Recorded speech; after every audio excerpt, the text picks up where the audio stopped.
No meu vídeo sobre os gêmeos Blackwood, eu citei para vocês que o padre Blackwood acabou fazendo uma bolha temporal lá na Escócia, aonde ele estava próximo ao Lago Ness, e dentro dessa bolha temporal se passaram 15 anos, e foi por isso que os gêmeos acabaram atingindo a idade da adolescência, e enquanto do lado de fora, no mundo exterior, eles eram apenas crianças de alguns meses.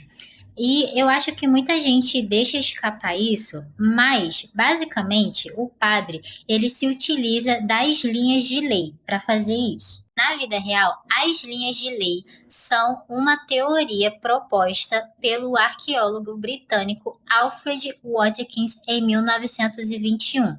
Esse arqueólogo, ele percebeu que determinados lugares históricos e monumentos pareciam estar alinhados por linhas imaginárias. Então, ele nomeou essas linhas de lei. Com o passar do tempo, essa ideia ela foi incorporada ao ocultismo e à cultura esotérica, passando a ser associada à existência de supostas correntes de energia que atravessariam a Terra. Mas, gente, só para deixar uma coisa bem clara, isso é apenas uma teoria. A ciência ainda não comprovou a existência das linhas de lei. Na série, as linhas de lei funcionam praticamente como uma rede de energia mágica que atravessa todo o planeta Terra. E os pontos onde essas linhas se concentram ou se cruzam possuem um poder ainda maior.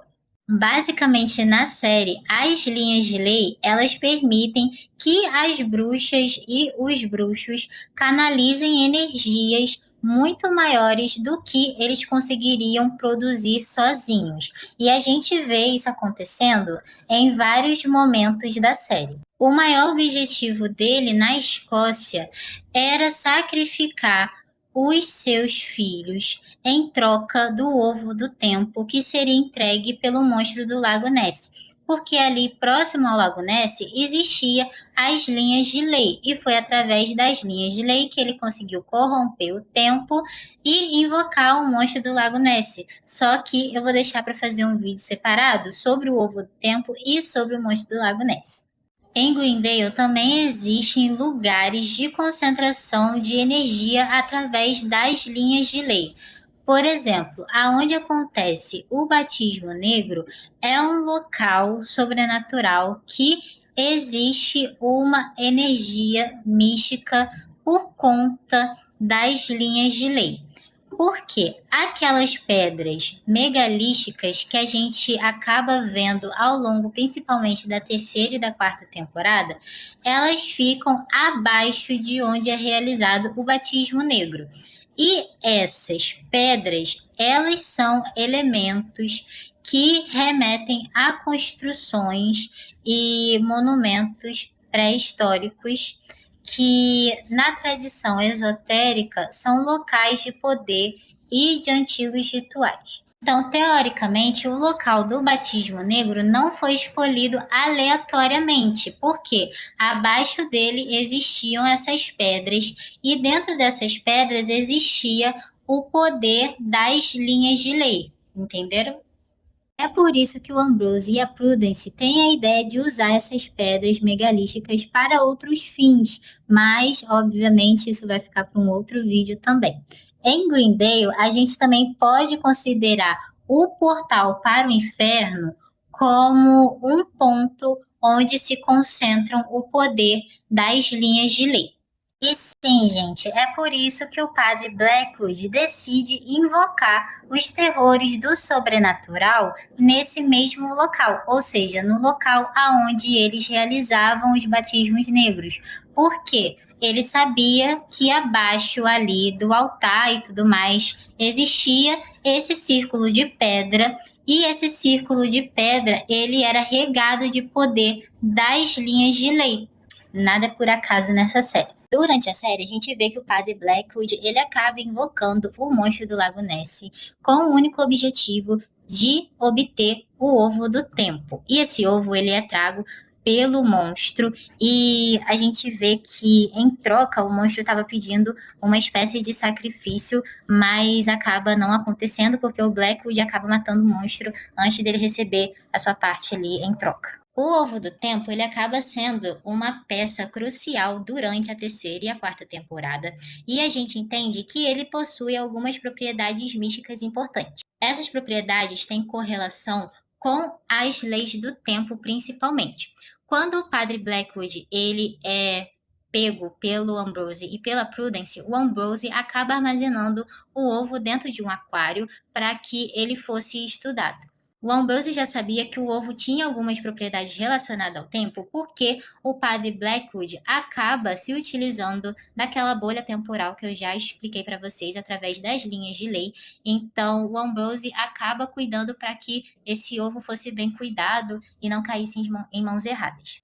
A Sabrina, ela pega a água desse aquário onde o ovo estava banhando e ela acaba utilizando essa água como parte de um feitiço para retornar ao passado e recuperar a bacia de Pôncio Pilatos, porque fazia parte de uma das regalias profanas. Durante a história, a gente só tem um ovo do tempo, só que ele participa de várias linhas temporais. Eu vou tentar explicar aqui. Vamos lá. Na linha temporal principal, os pagãos, eles acabam vencendo. Então, o Ambrose, sendo o único que está presente ali na casa dos Spellmans, até porque a Sabrina ela fica presa lá no inferno, ele pega o ovo e leva embora com ele para proteger.